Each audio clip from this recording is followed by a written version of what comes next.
네, 자 그러면 시작합니다. 오전 시간에 구약시대의 그 목자는 양치는 자들 중에서 주님께서 불러서 세우셨다. 목자는 왕, 제사장, 선지자의 그 직무를 행하는 자이기 때문에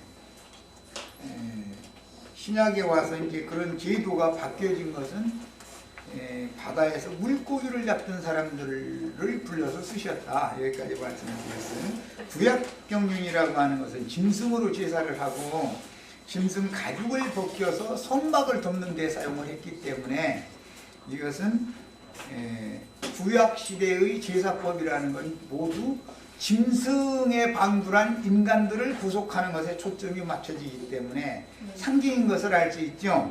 그래서 저주받은 아담 세계에 아담에서 노아 때까지의 그 세계는 저주받은 세계고, 그거는 이제 구약경륜을 대표하기 때문에 그것은 전부 양이나 염소의 가죽을 벗겨가지고 제사를 하고 나서는 성막 덮는 데 썼죠. 그걸 이제 잘 생각하시면 돼요. 자, 성막을 덮는다는 것은 구속받은 성도들을 옛사람을 벗기고 그리스도로 새 옷을 입히는 것을 상징하는 거기 때문에 신약시대에 와서는 그리스도로 새 옷을 입게 해주실 때 바다에서 물고기 잡던 사람들을 불러다 쓰셨다. 양치던 사람들을 불러다 쓰신 게 아니고 그 경륜의 전환까지 말씀을 드렸어요. 그래서 짐승세계에서 건져냄을 받는 것이 구속사의 중심인 것을 우리가 이제 이해하실 수가 있어요. 그런 경륜적인 문제를 말씀을 나눴습니다. 짐승 가죽으로 옷을 입혀주신 아담 부부, 거기서부터 나온 말이죠. 짐승을 잡아서 그 가죽으로 무화과나무의 치마 대신에 옷을 입혀준 말씀에서부터 구속이 이제 암시잖아요. 구약시대의. 이것은 율법제도 안에서는 이제 레위기 제사를 드리는 율법으로 이제 확정이 되게 된 원인이 거기서 온 것이고, 아벨은 그 양의 철새끼와 그 기름으로 제사를 드렸다. 여기부터 온 거예요. 이제 모세가 장인의 양을 칠 때 하나님의 부름을 받아서 그 백성들을 위하여 애굽에 보냄을 받아서 애굽에 있는 하나님의 백성들이 짐승 나라에 사로잡혀 있으니까 거기서 불러 빼내서 하나님 나라로 불러내는 얘기가 구속사다. 여기까지 이해하시겠죠? 네.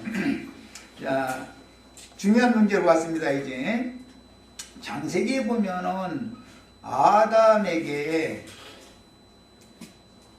여자를 중매를 해주시고 나서 그러므로 사람이 부모를 떠나서 아내에게 합하여 한 몸을 이룰지로다. 이렇게 해놨죠. 이게 아담 보험 말이죠. 그럼 아담의 부모는 누구냐? 이제 이 문제가 제기가 되는 거죠. 그럼 기독교 계시로 아담은 인류의 조상이다 그러면 아담 부모가 없다는 거 아니에요, 지금? 말하자면. 그렇잖아요. 기독교 계시로 말한다면 아담이 부모를 떠나서 아내와 합하여 한 몸을 이룰지로다 그러면 하나님 말씀이 그럼 빈소리가 돼버리는 거 아니에요. 그게 아담 보험 말인데, 남자 보험 말인데. 그러니까 이것을 생각을 깊이 해봐야 된다 이거예요. 이제 흑사람 아담의 부모는 누구이냐 이걸 생각을 해봐야 된다. 아담의 생명의 원천 근원자는 말씀이신 아버지죠. 말씀이에요. 그러니까 창세기 1장 26절로 28절 사이에 남자와 여자를 지으시고 만드신, 창조하시고 만드신 분이 뭘 했느냐면은 거기서는 손으로 뭘 해서 빚었다 이런 말이 없어요. 그냥 말씀을 한 거예요. 말씀으로. 그렇죠? 흑사람 아담은 땅의 흙으로 빚은 다음에 생기를 불어넣는 얘기가 나왔지만 창세기 1장 사람은 그냥 말씀으로 지은 거잖아요. 그래서 신약 시대에 너희가 거듭난 것은 진리의 말씀으로 되었다 이렇게 돼 있지, 하나님이 손으로 막 땅의 흙으로 빚었다 이런 말을 하지 않잖아요. 뭔 말을 했는지 아시겠죠? 땅에 속한 사람, 하늘에서 난 사람, 위에서 난 사람, 아래에서 난 사람을 성경이 명확하게 구분을 하고 있고, 창세기 1장은 위에서 난 사람들 얘기만을 지금 계획을 그렇게 해놨다 그런 말이야. 그런데 땅에서 취한 사람에게 하늘에서 난 자로 다시 만드는 얘기가 성경의 구속사죠. 이제 두 번째 사람, 그러니까 첫 사람은 첫 것은 버리시고 패하시고 둘째 것을 세워서 완전케 하는 경륜이다 그런 말이야. 충분히 이해하셨죠? 네, 구약 경륜과 신약 경륜에 대한 이해가 있어야 돼요. 구약 경륜 사람들은 모두 문자대로 율법을 지켜서 하나님의 영광에 나가기 위해서 그렇게 신앙생활을 열심히 한 거잖아요. 그런데 문제는 하나님의 영광에 이른 자가 없었었다는 것이, 짐승제사를 해가지고는 짐승제사 하라는 대로 다 했잖아요. 소 잡고 양 잡고 뭐 염소 잡고 해가지고 했는데 하나님의 영광이 나가지 못했잖아요. 올라가지 못했잖아요. 그러니까 그건 하나의 모형이 될 뿐이고 그건 폐해질 율법인 것이고 불완전한 법이다 이런 말이야. 새 법을 세워야 되는데 그것은 말씀으로 새로 창조된 사람들이나 하나님의 세계, 말씀 세계를 가는 거다 이런 말이에요. 이해하셨죠? 네, 이건 너무너무 중요한 지금 그 과정들을 말씀하는 거예요. 그게 아담의 부모는 누군가를 알아야 돼. 이제 아버지는 생명의 원천 근원자이신 말씀이신 여호와단 말이에요. 하나님이단 말이에요. 하늘은 하나님과 상응한다. 지난 시간에 말씀드렸죠. 땅은 어머니와 모태와 상응하는 거예요. 네. 하늘과 땅이 합해야 생명을 산출할 수 있죠. 생육 번성을 하면 하늘과 땅이 연합을 해야 되잖아요. 이것이 표상으로는 흙에서 난 사람인 아담과 아담을 위해 지어주신 여자가 합하여 한 몸을 이루는 것이다. 이건 목적이 생육하고 번성하게 하려는 것이잖아요. 이제. 그런데 땅의 사람이 생육 번성을 해야 위에서 난 사람도 생육 번성할 수 있죠.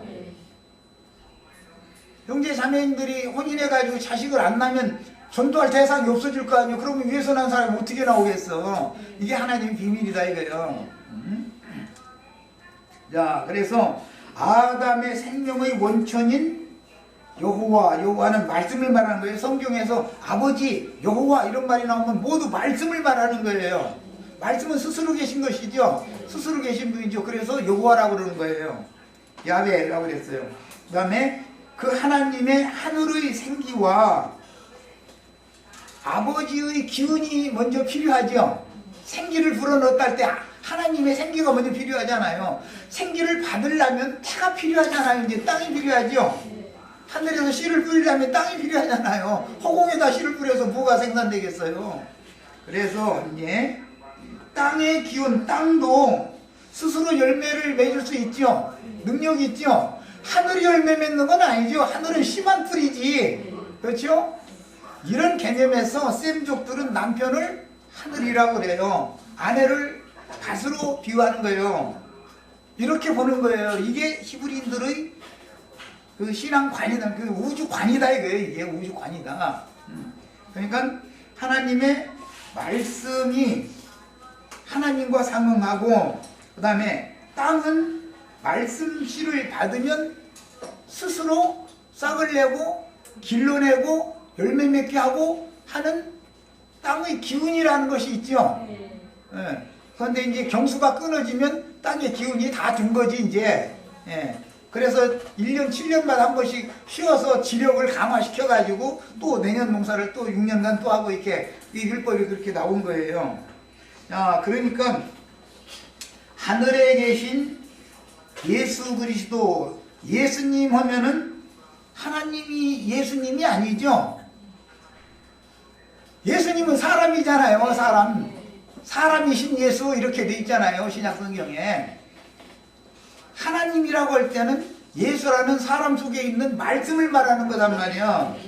아버지께서 내 안에 계시다 그 말은 하나님의 말씀이 예수라는 사람 안에 계시다 지금 그 말이잖아요. 그러니까 예수는 사람이에요. 사람은 여자가 낳지요.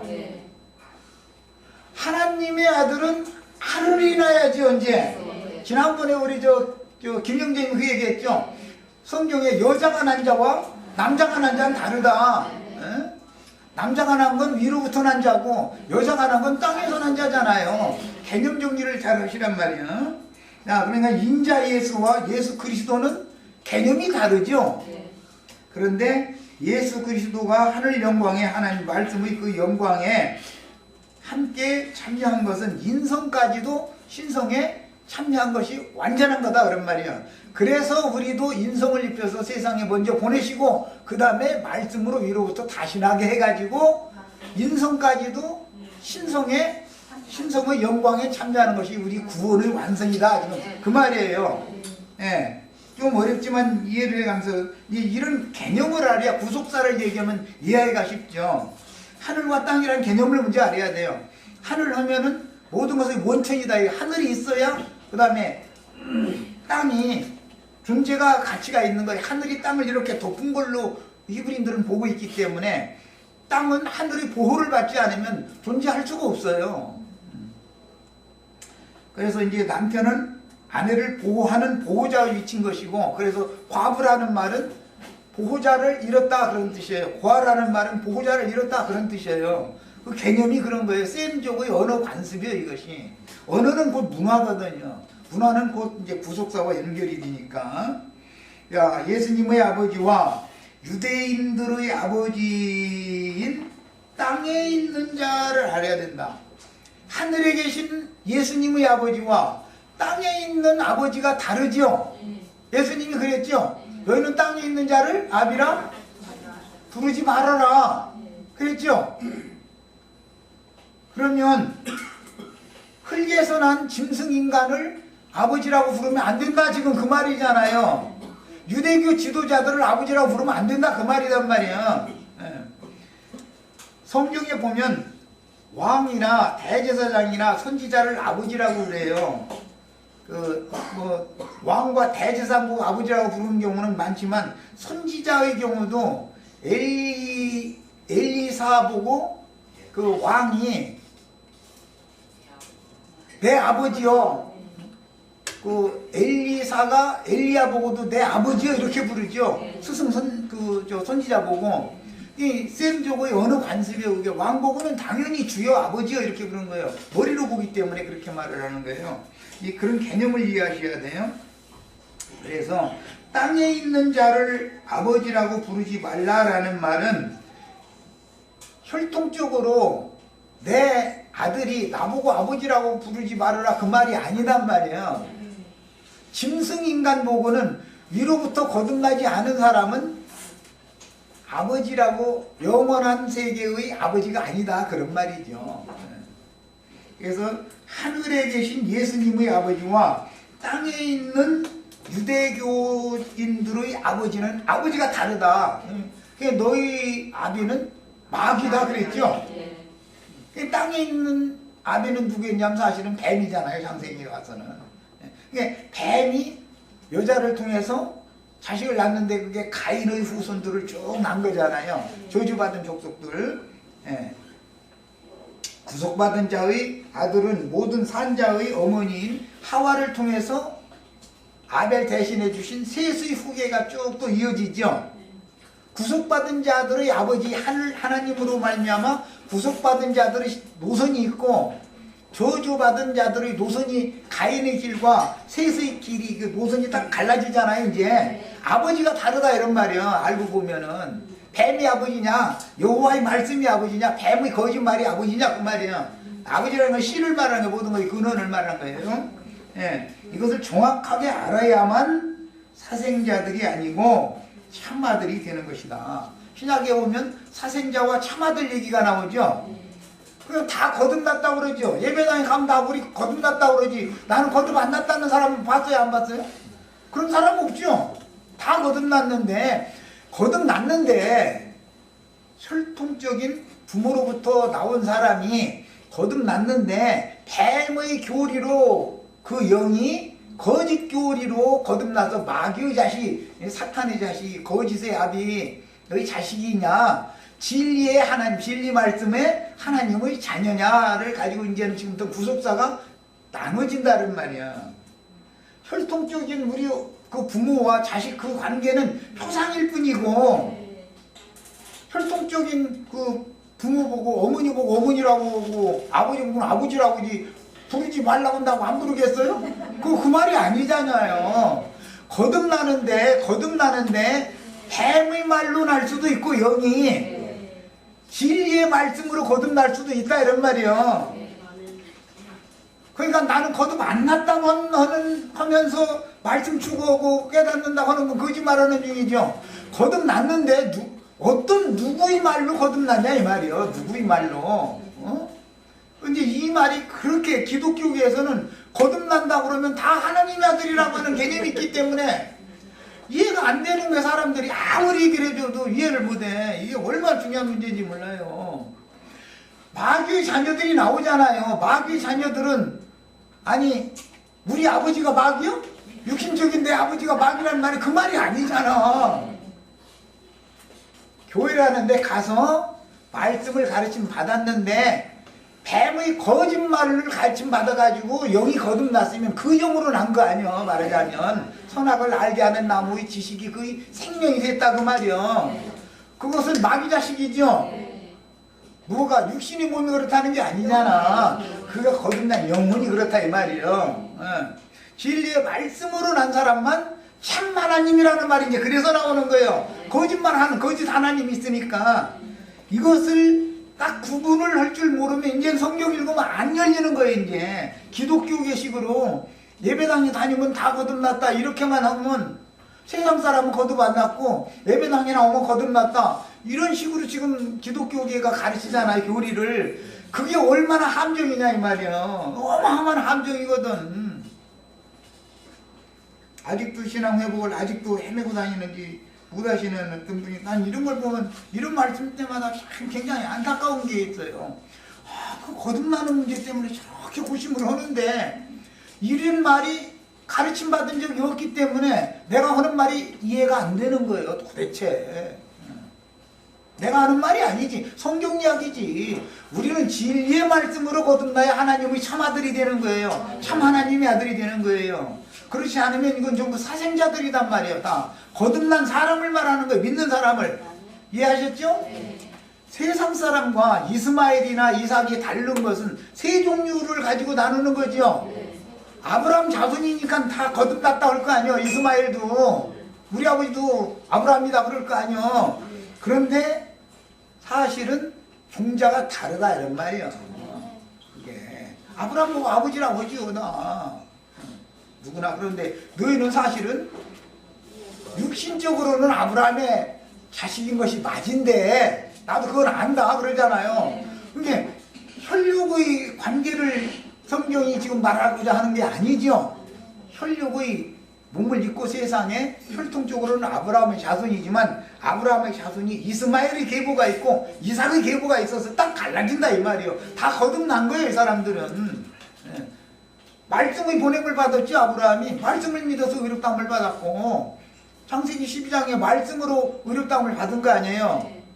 말씀대로 가라는 대로 간 거고. 그런데 실제로 자식을 낳는 문제인 창세기 12장 지나서 훨씬 지나서 이스마엘을 낳는 거 아니야. 그러니까 그것도 거듭났다고 한다 그런 말이요. 거듭났는데 그건 하나님이 말하는 진리의 말씀 참 하나님의 씨로 난 게 아니다라는 말이란 말이에요. 믿음 세계에서 갈라지는 얘기를 말하는 거예요. 세상 사람이냐 믿는 사람이냐 이렇게 가르는 게 아니에요. 기독교계의 교리가 이것이 어마어마한 지금 오류다 이 말이에요. 내가 강조하는 말 아시겠죠? 네. 아담의 부모에 대해서 모르면 이 사람 거듭나는 것이 뭔지 모르는 사람이요. 아담이 인류의 조상이다 그러는데 아담 부모가 없잖아. 그럼 그들의 생각에는. 응? 하나님의 말씀으로 낳는 얘기를 하는 거다 이거예요. 처음에는 땅에 흙으로 지었고 그 다음에 가죽옷을 지어 입혀주실 때서 구속받은 사람이 된 거다 그런 말이에요. 땅에 흙으로 지음받은 것이 거듭난 건 아니지 않냐 이 말이에요. 이해하셨죠? 자, 하나님께로부터 난 자가 있고 이것은 진리의 말씀으로 성령으로 영이 소성함을 받아 거듭난 자들은 위로부터 난 하나님의 자녀들이다. 그 다음에 위로부터 났다는 것은 반드시 부활의 아들들에게나 해당하는 용어다. 여기서 부활의 아들이다 그래가지고 우리 육신의 몸이 죽었다가 살아난 건 아니죠. 그 얘기가 아니잖아 지금. 옛사람의 육적 자아는 죽고 위로부터 영이 거듭나서 새 사람이 살아났다라는 말이지. 이해하셨죠? 자, 그 다음에 여자가 난 자라는 말이 나오는데 이 말은 아래에서 난 자들이라는 뜻으로서 누구나 여자를 통해서 혈육의 몸을 입고 태어난 티끌 인생들이다. 우리 첫사람에 속한 사람은 다 티끌 인생들이죠. 그런데 이것은 여자가 낳았다 그런다 이거예요. 여자가 난 것은 예수님 바로 전에는 요한이 여자가 난 중에 제일 큰 자였다 그랬죠. 그러나 사실은 그보다 더 큰 자, 마리아라고는 여자가 난 사람이신 예수가 더 큰 자다 이 말이야 이게. 그렇죠? 그 예수는 구속을 위하여 죽으러 온 거예요. 여자가 난 자는 죽는 거죠 반드시. 여자가 난 자는 절대로 영생할 수 없어요. 그러니까 땅에서 난 것은 절대로 영생할 수 없다. 하늘로서 나야만 영원한 세계로 가서 영생하는 거다 그 말이에요 지금. 여기 이렇게 딱 갈라지는 거예요. 교회 생활 하는 중에서 갈라지는 얘기하는 거예요 지금. 예. 아벨 대신에 아담 부부에게 주신 셋 그 후손들 침례자 요한과 인자 예수님까지 사람으로 세상에 보냄을 받은 인자는 다 여자가 낳는 거다 그런 말이에요. 자, 이것은 이제 하나의 표상이 되어져서 영의 세계에서 여자라는 건 위에 있는 예루살렘을 말하는 거죠. 우리의 어머니는 할례받은 아브라함과 할례받은 사라죠. 이제 여자의 할례는 어떻게 받죠? 피남편에게 세상적인 자녀를 낳을 수 없도록 경수가 끊어진 다음에 때가 찰기를 기다렸다가 피남편에게 피 흘림을 당한 것은 표상이란 말이야. 처녀로 시집을 가면 남편이 피를 흘려주죠. 그게 여자의 할례다 이거예요. 이렇게 영적 표상을 제시한다. 그래서 위로부터 난 자와 아래에서 난 자라는 말이 이렇게 중요하게 갈라지는 거예요. 자, 에베소서 4장 6절 하나님도 한 분이시니 곧 만유의 아버지시라. 만유라고 그랬는데 만물이라고도 다른 번역에서는 해놨죠. 현대인의 성경 이런데 이제 만물이라고 그랬는데 만물이나 만유는 같은 말이죠. 모든 이스라엘에서 있는 존재들을 만유라고 그러는 거니까 만유의 아버지시라. 히브리서 12장 9절에는 모든 영의 아버지께 더 복종하지 않겠느냐 이렇게 돼 있죠. 이게 모든 만물의 아버지도 될 뿐 아니라 왜? 품을 주니까 될 뿐 아니라 필요된 모든 영들의 아버지가 여호와 하나님이다 그런 말이에요. 여호와의 영이죠. 그러게 창세기 1장 2절에 나오는 하나님의 신은 수면에 운영하셨다 할 때 그 하나님의 신이 모든 영들의 아버지단 말이에요. 골로새서 3장 11절 오직 그리스도는 만유시오. 그러니까 만물의 실상은 그리스도죠. 그리스도가 없으면 영원 세계라는 것은 없는 거예요. 모든 만물이 영원한 세계로 간다. 영원한 세계에 존재한다라는 것은 그리스도 때문이다. 그리스도만이 생명이니까 영생이니까. 예. 자, 저 이제 뒤로 넘어가겠습니다. 하나님의 우주적인 경륜의 완성에 대해서 살펴봅니다.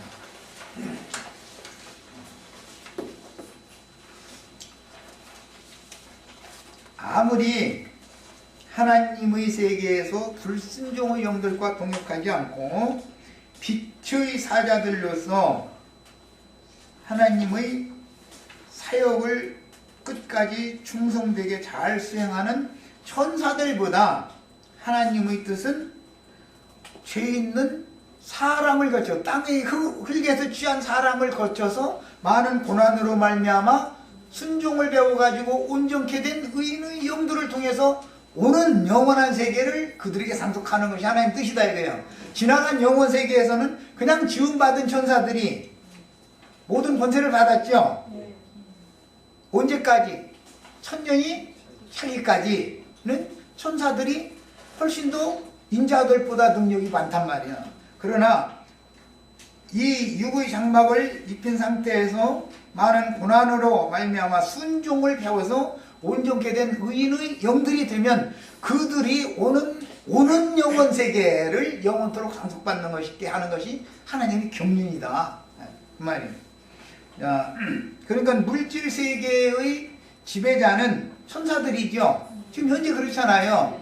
그러나 오는 세상에서는 영원한 세계를 우리 형제 자매님들의 이 육의 장막을 입고 있는 동안 많은 고난을 통해서 위로부터 거듭나게 만들고 많은 고난을 통해서 온전케 이제 새로 만들어 가는 거예요. 그래서 온전케 된 의인의 영들이 되어져서 육의 장막을 벗고 신령체를 덧입고 주 앞에 나타나면 그들에게 영원 세계를 상속해 주는 것이 하나님의 계획이다 이런 말이에요. 창세기 1장이 그렇게 이루어진다 그런 말이에요.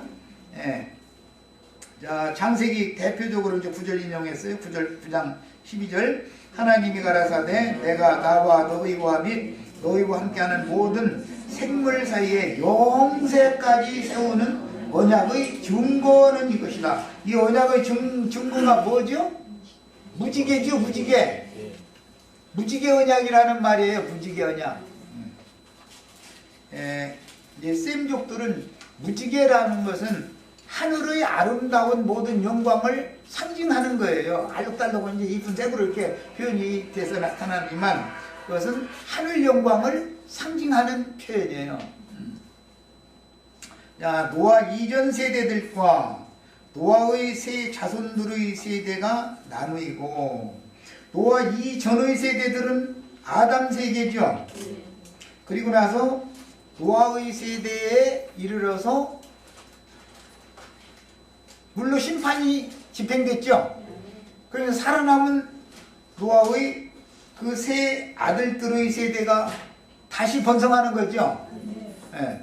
아담 세계는 노아 때까지로 일단 가다가 일단 심판이 집행되고 그 다음에 노아의 후손 세 자손이 이제 생육 번성하는 거예요. 그런데 제일 많이 번성한 것이 함족이었지. 함족이죠. 그 다음에 셈족이고 그 다음에 야벳 족속이에요.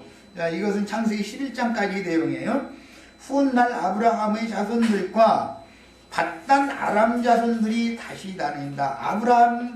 아브라함의 아버지 계보, 셈의 계보죠. 똑같은 셈의 계보지만 아브라함의 처갓동네 계보가 있고 아브라함의 집계, 부계가 있고 모계가 있고 이제 하늘과 땅이 이렇게 또 나눠가지고 합쳐지죠. 그래야 이삭이 나오니까 예수님의 족보도 마태복음 보면 그렇게 돼 있죠. 다윗 시대에 부계가 예수님의 아버지 계보, 요셉의 계보로 흘러가는 쭉 흘러가고 모계가 또 나단 계보로 또 모계가 마리아의 계보가 흘러가죠. 그러니까 예수를 요셉과 마리아를 통해서 합쳐져 가지고 예수가 딱 나오잖아요. 이것이 그 성경의 구조다 이거예요. 밧단 아람 자손들이 다시 나누이고 아브라함의 자손 중에도 이제 이스마엘 족속과 이스라엘 12지파로 이어지는 족속이 다시 나뉘는데 하나님의 후사들인 아브라함의 자손이 다시 신부 성안에 들어갈 자들과 여기 이제 믿음으로 의롭다함을 받고 믿음으로 말미암아 위로부터 거듭나서 온전케 되는 과정을 다 거친 자들이라 할지라도 신부 성안에 들어갈 자들이 이건 교회 안에서 나뉘는 얘기예요. 세상과 나누는 얘기가 아니라 신부 성안에 들어갈 자들이 있고 성 밖에 버려둠을 당할 자들이 있다 이거예요. 그건 성 밖에 있는 자들이라는 성경 용어가 나오면 세상 사람을 말하는 게 아니에요. 열 처녀에서 5처녀는 호인집에 들어가고 5처녀는 버려둠을 당했다. 두 여자가 매를 갈고 있다. 하나는 데려감을 당하고 하나는 버려둠을 당했다. 두 남자가 밭에서 땅을 파다가 밭에서 일을 하다가 한 남자는 데려감을 당하고 한 남자는 버려둠을 당했다. 그럴 때 버려둠을 당한 남자나 여자가 세상 사람을 말하는 게 아니다 이거예요. 세상 사람은 하나님의 나라에서 하나님을 위하여 일하지도 않죠. 자기를 위해서 그냥 세상에 사는데 이거에 대해서 잘 이해가 있으셔야 돼. 기독교계에서는 뭐라고 그래요? 버려둠을 당한 사람은 세상 사람, 예배당에 안 나온 사람, 혼인집에 들어간 사람은 뒤에 예배당에 나온 사람, 이렇게 하는데 이게 교리상으로 너무 성경과는 안 맞는 얘기를 가르치고 있다 이거예요. 그게 바로 거짓말이다 이거예요. 그런 걸 통해서 거듭났다고 주장하고 있으면 그게 뭐예요? 사실은 그 얘기가 마귀다 이거예요. 마귀, 뱀이 거짓의 압이, 살인의 압이 마귀가 그 종자를 퍼뜨린 거다 그런 말이에요. 이해를 정확하게 하셔야 돼요 이 문제를. 열 처녀로 아주 대표성을 갖고 열 처녀 얘기를 할 때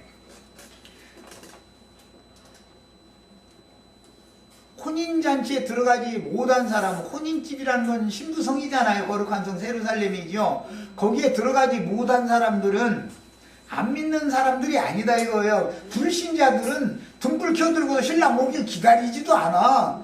아니 세상 사람 여기 관악산 올라가는 사람이 지금 등불 켜들고 주님 오기를 그렇게 학수고대하고 있단 말이야? 주님 오기를 학수고대하는 사람이 무슨 관악산 등산을 몰라 오겠어? 그게 말이 안 맞는 말이잖아요. 기독교계의 조직신학이라는 것이 어떻게 다른가를 지금 대비시켜드리느라고 그래요. 조직신학을 너무 기독교계의 신학이 너무 안 맞는 말을 하고 있는 거예요. 열처녀는 모두 믿는 사람들이에요. 그런데 신부성에 들어갈 사람들이 있고 버려둘 자들이 있다. 성 밖에 남겨질 자들이 있다. 지금 그 말이란 말이에요. 성 밖에 남겨진 자들은 한 번 더 구원의 기회가 있죠. 아주 버리는 게 아니에요.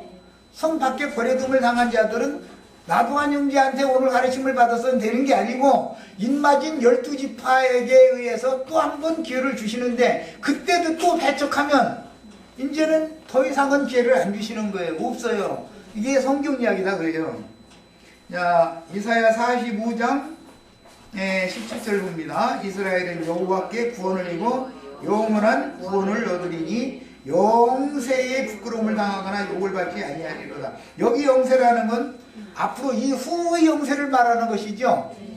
영원부터 영원까지 할 때 앞에 있는 영원이라는 건 창세기 1장 1절에서 2절 하의 영원을 말하는 것이고, 성경이 분명히 그림을 잘 이해하셔야 돼요.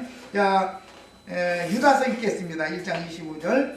곧 우리 구주 홀로 하나이신 하나님께 우리 주 예수 그리스도로 말미암아 영광과 위엄과 권력과 권세가 영원 전부터 이제와 영원토록 3단계죠. 영원 전부터 이제와 현재 영원토록이라는 건 앞으로 영원 후 세계를 말하는 거잖아요. 까지 있을지어다. 이렇게 성경 용법을 잘 이해하셔야 돼요. 이런 경륜을 알고 경륜 안에 내가 속해야 되는 거예요. 그러니까 나를 앞세워버리면 아무것도 안 되는 건 인본주의이기 때문에 일단 신분주의 하나님의 경륜, 하나님의 우주적인 행정을 먼저 알고 그 안에 이 세대, 이 시대, 이 세대에서는 누구에게 가서 누구와 동역해서 누구의 몸을 세울 것인가 이게 이상이 필요한 거예요. 이거는 이제 죽고 사는 문제는 이건 것이지 내가 오늘부터 거짓말하지만 3번만 해야 되겠다 결심하고 오늘 3번만 했어 내일은 2번 했어 예를 들어서 그렇게 해도 그것이 하나님이 말하는 구원은 아니다 그런 말이야. 이게 얼마나 어려운 말인지를 아셔야 돼요. 선악을 아는 지식에 의하면 오늘 거짓말 5번 하다가 내일은 4번 하고 모레는 3번 하고 그걸 뭐 한 일주일 후에는 한 번도 하지 말고 그게 구원이에요. 그러나 그것은 도사가 되었다. 도인이 되었다라는 말이지 성경의 구원관이라는 것은 도인되라는 말이 아니다. 너희가 아무리 돌을 닦아도 너희가 하는 것은 아무것도 아니다. 너희가 뭘 되었다 이뤘다 해도 내가 보기엔 다 소용없는 짓이다. 그걸 말하는 게 성경이다 이거예요. 하나님의 경륜에 맞추는 구속사에 내가 포함이 되는 것이 구원이지 하나님이 하셔야 구원이지 내가 한 건 구원이 아니에요. 말하자면 이해하셨죠? 자, 이제 아담 이후의 아담 세계 이후로 이제 시간 안에 들어오는 거예요. 구원 아브라함 사람이신 예수 그리스도의 초림, 그 다음에 구속을 이룬 후에 그 영이 되신 예수 그리스도의 재림 이후 우리는 이미 재림하셨다고 믿고 기독교계는 재림을 안 하신 걸로 믿죠. 조직신학이 신학 자체가 다르다 이거예요. 이렇게 어느 부분에 가서 결정적으로 이런 서로 다른 신앙이 서로 다른 것은 신앙 문제가 다른 거잖아요. 신앙이 달라 그런 거잖아요. 이걸 자꾸 지적해 드리는 거예요. 그 다음에 재림이 있어야 지금 주는 그 영이신이 그랬죠. 2000년 전에는 인자였죠. 인자 예수였죠. 그러나 구속을 이룬 후에는 지금 주는 영이신이 주의 영이 계신 곳에나 자유가 있는 것이다. 주의 영이 계시지 않은 곳엔 율법만 있는데 율법에 얽매임이 있지 무슨 자유가 있어. 이해하셨죠? 그래서 재림 이후 교회 시대와 그 1000년 기간의 왕국 시대 이후에 가서나 영세로 이어진다. 자, 영원 전에서 시작해서 한 바퀴를 돌아서 영원 후로 다시 가면 영원에 다시 만나죠. 시작과 끝은 시작점으로 다시 만난다 그 말이에요. 이것이 그리스도다 이거예요.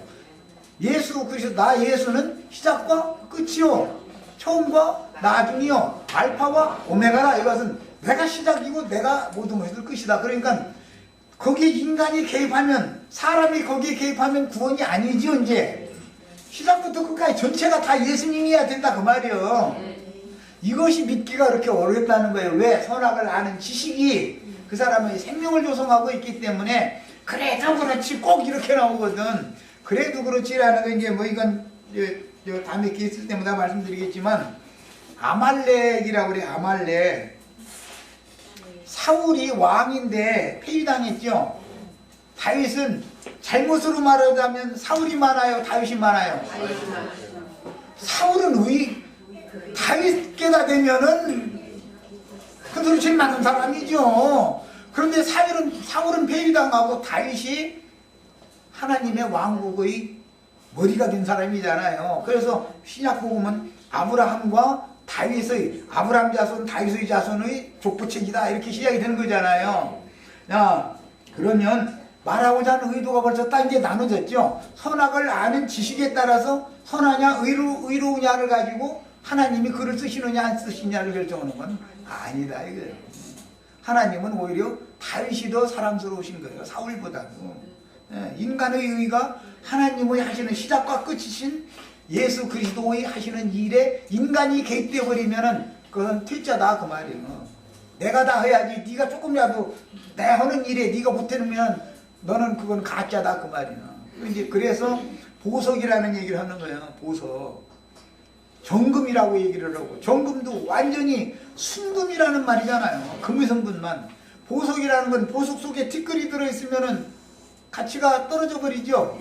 그래서 보석도 완전한 보석을 만드는 얘기를 하는 거예요. 그건 무슨 뜻이요? 사람의 의나 사람의 선이나 사람의 공로는 무조건 배제한다. 그거 뽑아내는 거 그렇게 어렵다는 거잖아요. 이해하셨어요? 나의 옳음, 나의 선함 이것을 하나님의 구원의 하나님의 일에 그걸 내가 보태려고 그러는 것을 이것을 너는 지금 좀 가만히 있어 그래도 이해가 안 되는 거예요. 이게 그래도 뭔가를 해야 될 것 같은 거예요. 그냥 내가 다 할 테니까 너 믿기만 해 그러면 아니 그냥 믿기만 하면 구원받아? 이래버린다니까. 이게 얼마나 무서운 마귀의 독인지를 알아야 된다 이거예요. 이것이 신학이 다른 문제다. 신학이 사람을 자꾸 개입시키게 만드는 게 신학이 달라 그러는 거예요.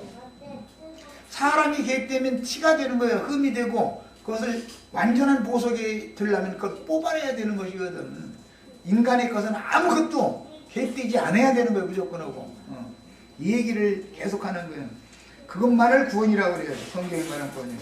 자, 저주와 심판의 형벌이 이미 선고된 흑사람을 구속하여 산 돌로 지으신 이 산 돌이 되면 결국은 처음에는 살아있는 보석이 섞인 돌이지만 돌의 성분을 다 녹여서 뽑아내버려야 그 안에 있는 철의 성분이나 금의 성분이나 무슨 보석의 성분이 그것만 사용할 수 있겠죠. 그러니까 이것을 다 녹여야 되니까 이거 세상이라는 것이 재련소다. 이게 재련소. 여기 나살든 고향의 장항이라는 데는 금 뽑아내는 금 조금 있는 뭐 얼마나 섞였는지 모르지만 그거 그냥 열차로 날마다 실어 날려 그걸 돌멩이를 이거 실어 날려서 그 농로에다 넣고서 계속 불처질로 떼가지고서는 돌을 이렇게 녹여서 금의 성분만 그것도 뭐 99번을 한다더라고. 그 재련해서 금 만드는 게 그게 간단한 장난이 아니고 한 번 이렇게 그냥 불 떼가지고서 돌 이렇게 빼내고 그냥 그 나온 성분 가지고 금 만드는 게 아니고 그게 아니고 99번을 계속 흔드는 거잖아. 그러고 나서는 옛날에는 이제 기술이 없어가지고 거기 나오는 돌을 다 버렸어요. 그런데 지금은 붉은 벽돌을 만들어 거기서 저 금똥이라고 그러는데 똥돌을 가지고서 꽉꽉 규격에 맞춰서 이렇게 벽돌로 찍어내서 또 그건 그대로 돌멩이는 돌멩이대로 또 팔어. 그런데 그걸로 집지면 그렇게 단단하다네. 그게 재련되어져 가지고 새로 이게 녹았다가 이 옮겨붙은 돌이 그렇게 단단하다는 말. 난 초등학교 때, 중학교 때 거기 저기 소풍 간다고 하면 장항제일연서 구경하러 가는 거니까 뭐 거기 몇 번 다녀서 너무나 잘 알아가지고. 그리고 뭐 바닷물 막 뽑아가지고 바닷물 끌어올려가지고 식혔다가 고루 동네에다 넣었다 바닷물 쪽에다 그거 또 넣어서 또 식혔다가 다시 갖다 동네에다 넣었다 이걸 99번 한대잖아. 이와 같이 우리도 이 세상이라는 풀무불에 죽는 날까지 넣었다 뺐다 뜨거운 데 넣었다 물속에다 넣었다 뜨거운 데 넣었다 이걸 반복하다 보니까 이제 후유하고 이제는 한 법이 넘어갔겠지 싶으면 더 큰 것이 오죠.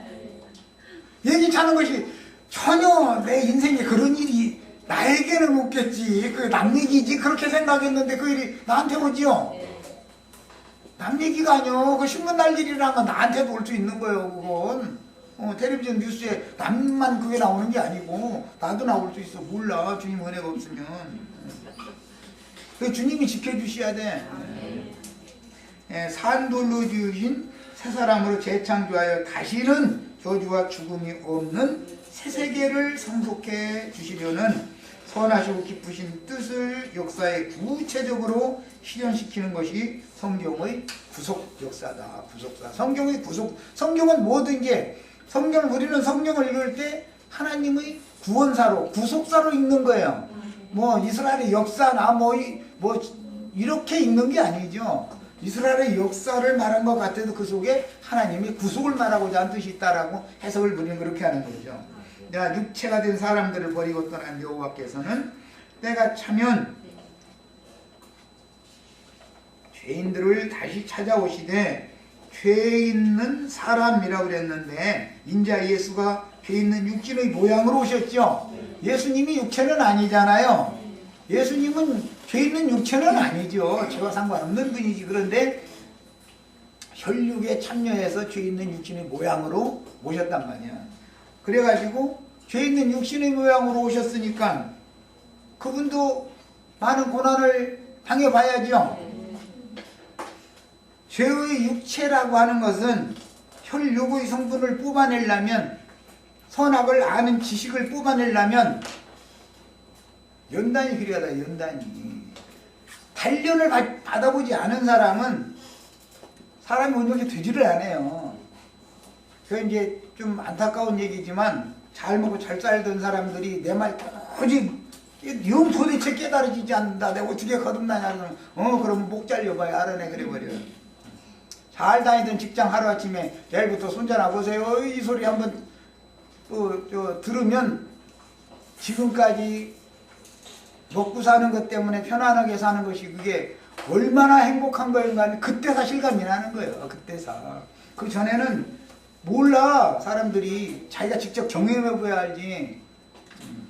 예배당 목사님들 헌금 받는 것도 자기가 그런 거 다 산전수전 겪어보고 눈물 돌려보고 자식들 교육시키는데 돈은 안 벌리고 해가지고 애타고 빌려다도 써보고 이자에도 물어줘보고 빚도 받아보고 인생이라는 걸 다 배워야 돼. 하여튼 그 사람이 돈을 받으면 가치가 있어. 그럼 받을 자격이 있는 사람이니까 위에서 어쨌든 중얼중얼 할 거 아니야. 아침에 일어나면 적어도 나처럼 이렇게까지는 하시지 말고 적어도 생계 문제 가지고서는 좀 평탄하게 해서 신앙생활 잘하게 좀 지켜달라고 당연히 목회자는 그런 기도를 해야죠.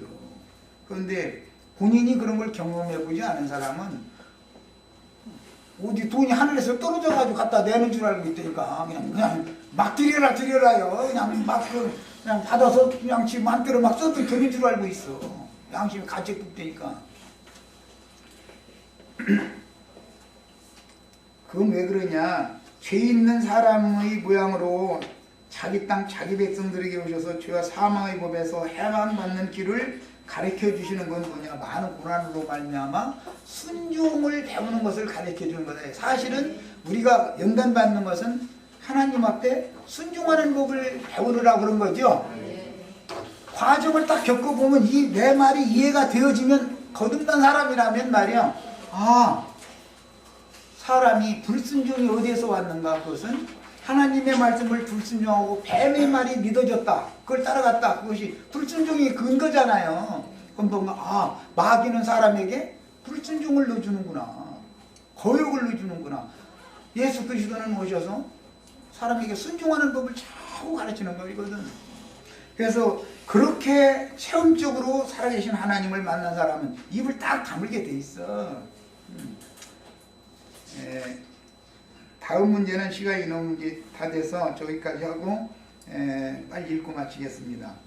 그래서 참 제자들에게 영생을 주려고 구속을 입는 다음에 그 영으로 재림을 하셔가지고 그분이나 앞서서 가신 그 길을 많은 연단 과정도 넉넉히 감사함으로 받고 인내로 견뎌내가면서 하늘 영광에까지 가려면 앞서서 그런 길을 모두 다 경험해 보신 그분의 신이 나에게 와서 나를 입고 내 인생을 그분이 살아주셔야만 하늘 영광이 갈 수 있죠. 이것이 하나님의 구원이다 이게요. 이 방법 외로 사람이 뭘 해가지고 자기 스스로 구원받으려고 하는 건 전부 가짜다 이런 말이야. 그럼 끝나는 게 뭐냐면 도박 넣은 건데 그건 다 소용없는 짓이다 그런 말이야. 예수님이 앞서서 그 길을 가시고 하늘 영광에 가셨다가 영이 되셔서 오셔가지고 나의 인생을 다시 사시는 거예요. 그래야만 나를 데리고 하늘 영광에 또 갈 수 있는 거예요. 두 번째 예수님이 하신 것은 나를 위해서 한 것이 되지만 그것은 완전한 게 아니죠. 나를 통해서 아버지의 영광 앞에 두 번째 가신 것이 완전한 것이지 그것은 완전한 게 아니에요. 언제나. 네. 세상에 재림하신 그 영께서는 세상에서 매 세대에게 또 예수님이 이루신 구속이 불완전하다겠다고 또 이렇게 열감하던데 그 말이 아니라 예수님에게는 완전하신 것이지만 나에게 믿음으로 적용시켜서 나를 그렇게 만드는 것은 아직 아니다. 그 말을 아까 한 거예요. 예수님의 구속이 불완전하다라는 말이 아니에요. 그 영께서는 세상에서 매 세대에게 천국 농사를 하여 교회의 추수를 마무리하심으로 이방인의 충만한 수를 채운 후에는 그리스도 심판 때를 배설하여 일단락을 지으시고 이스라엘 12지파 신앙을 회복시켜서 이스라엘의 충만함을 다시 채우는 그 천년 기간이 지난 후에 크고신 보좌의 심판대를 배설하여 세상에서 천국 농사를 마감하시는 내용이 성경의 구속사다. 다음에 인자 예수께서 이루신 구속을 그 영으로 재림하신 주님께서는 세상에 보내신 주님의 사역자들과 함께 천국 농사를 마무리하시면 영세의 하나님 나라가 이루어지며 교회 시대는 신자들의 교회를 처녀로 비유하고 천년기간의 왕국에서는 거룩한 성 새 예루살렘을 신부로 비유하고 영세에서는 예루살렘을 아내로 비유해서 이렇게 아내로 맞아서 성 밖의 만국을 생명의 빛으로 다스리는데 우리 형제 자매님들이 빛의 자녀들, 빛의 통로들이 되어서 내 생물로 상징되어진 오는 세상의 만국을 천지 사방에 있는 모든 만국을 형제 자매님들에게 기업으로 주시면 그걸 다스려야 된다 이래요. 다스린다라는 말은 공급을 우선한다라는 거 말씀드렸어요. 빛을 받아야 빛으로 가서 오는 세상을 빛을 비추어야 오는 세상의 만국에 있는 온전케 되지 못한 불완전케 되어진 많은 영들이 계속해서 빛의 공급을 받아야 되기 때문에 빛의 통로들이 사자들이 필요하다 그런 말이에요. 여기까지서 마칩니다.